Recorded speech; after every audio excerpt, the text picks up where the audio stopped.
जी बच्चों, क्या हाल चाल है। आज मैं मिला हूं आप लोगों के साथ बहुत ही इंपॉर्टेंट टॉपिक के लिए, जिसका नाम है central problems of economy. Class 11th के लिए chapter 1 micro economics, central problems of economy. अब बात आती है कि इकोनॉमी के अंदर जो सेंट्रल प्रॉब्लम्स आती है वो आती किस रीजन की वजह से। तो उसका रीजन है सामने लिखा हुआ वर्ड स्कैरसिटी। स्कैरसिटी का मतलब होता है कि लोग डिमांड कर रहे हैं ज्यादा और उसके अगेंस्ट सप्लाई की कमी है। मतलब लोग कह रहे हैं मेरे को 100 बॉटल्स दे दो कोल्ड ड्रिंक की, और अवेलेबल है सिर्फ 50 बॉटल्स। तो खुद बताओ, डिमांड ज्यादा और सप्लाई कम है, तो हम कहेंगे स्कैरसिटी है इकोनॉमी में।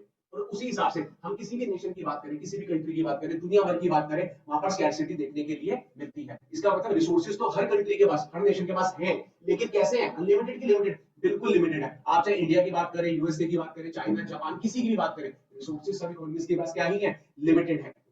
अगर मैं लोगों से मिलता हूँ, किसी भी दुनिया के किसी भी लोगों से, आप लोग मिलो, किसी भी बंदे से बात करो, उनके वॉन्ट्स क्या होंगे? वॉन्ट्स होंगे अनलिमिटेड। इसका मतलब हर इकोनॉमी के अंदर ये देखने के लिए मिलता है कि रिसोर्सेज तो लिमिटेड है, वेयर एज जो वॉन्ट्स है, इंसान की इच्छाएं हैं, वो क्या है? अनलिमिटेड। लेकिन मुझे खुद बताओ, रिसोर्सेज क्योंकि लिमिटेड है और वॉन्ट्स क्योंकि अनलिमिटेड है, क्या आप चाहकर भी सारी चीजें ले सकते हो? बिल्कुल नहीं। अगर मैं रियल एग्जांपल लूं, अगर आपकी pocket money 1000 rupees per month है, मान लो 1000 रुपीज पर मंथ है, आप कहोगे सर दिल ही टूट जाता है जब हम 1000 रुपए सुनते हैं, देखते हैं, दिल ही टूट जाता है, क्योंकि रिसोर्सेज क्या है? 1000 रुपए क्या है? कम है सर। लेकिन इच्छाएं तो सर हमारी 50,000 रुपए खर्चने की है, हाँ कि ना? मेरे को बस इतना बताओ, क्योंकि स्कैरसिटी है इसीलिए प्रॉब्लम फेस करनी पड़ती है। उसी हिसाब से इकोनॉमी के अंदर भी कुछ सेंट्रल प्रॉब्लम्स आती है। सेंट्रल प्रॉब्लम्स आती है इसलिए क्योंकि इकोनॉमीज भी स्कैरसिटी फेस कर रही है, उनके पास भी रिसोर्सेज तो क्या है? लिमिटेड है। अब बात आती है सेंट्रल प्रॉब्लम्स ऑफ इकोनॉमी कितनी है, किस प्रकार की है। तीन सेंट्रल प्रॉब्लम्स ऑफ इकोनॉमी यहाँ पर हमें देखने के लिए मिलती है, जिसका नाम है पहला व्हाट टू प्रोड्यूस, दूसरा हाउ टू प्रोड्यूस, और तीसरा फॉर हुम टू प्रोड्यूस। अगर मैं एक एक करके बात करूं तो पहला है क्या? What to produce.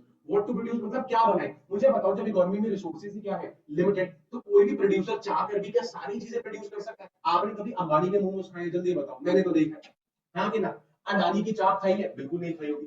तो खुद बताओ, ये अडानी अंबानी जी इतने बड़े जो इंडस्ट्रियलिस्ट हैं, क्या वो भी इतना पैसा होने के बावजूद क्या सारी चीजें प्रोड्यूस कर पा रहे हैं? बिल्कुल नहीं। इसका मतलब रिसोर्सेज तो उनके पास भी लिमिटेड है। इसीलिए उनको भी सोचना पड़ता है, मुझको भी सोचना पड़ता है, कल को आपको भी सोचना पड़ेगा कि हमें क्या बनाना चाहिए, क्योंकि हम चाहकर भी सारी चीजें बना नहीं सकते due to scarcity. Sir resources कम है, हाँ कि ना? हम चाहकर भी सारी चीजें प्रोड्यूस नहीं कर पाएंगे, तो आपको सोचना पड़ेगा कि कौन सी चीज प्रोड्यूस करें, कितनी क्वांटिटी में प्रोड्यूस करें, क्योंकि सर रिसोर्सेज तो क्या है? लिमिटेड। इसलिए क्वेश्चन मार्क आ जाता है यहाँ पर, व्हाट टू प्रोड्यूस। हर बंदा अपने हिसाब से सोचेगा कि उसे क्या बनाना चाहिए और कितनी क्वांटिटी में बनाना चाहिए। वो सब कुछ बना नहीं सकता due to scarcity in the economy. तो ये पहली सेंट्रल प्रॉब्लम है, व्हाट टू प्रोड्यूस की। उसके बाद बात आती है हाउ टू प्रोड्यूस, कैसे बने।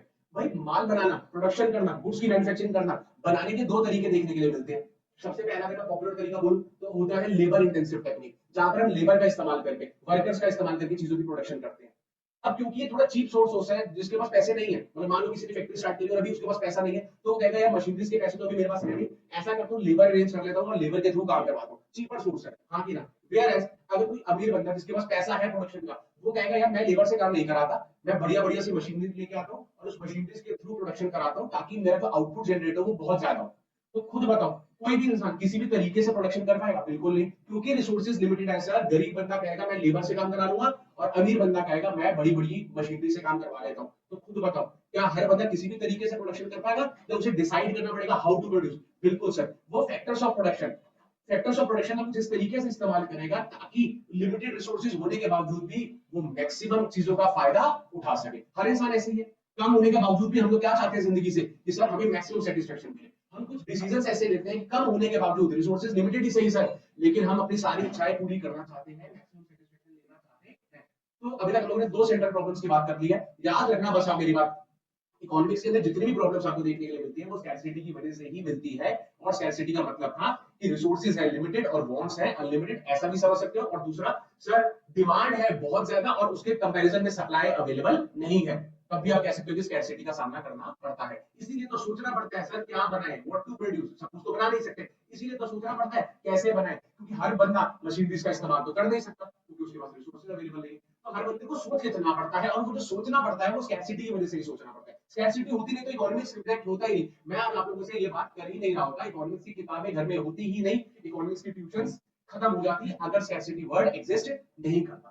अब मैं बात करता हूं आपसे तीसरी और आखिरी सेंट्रल प्रॉब्लम के बारे में, फॉर हुम टू प्रोड्यूस।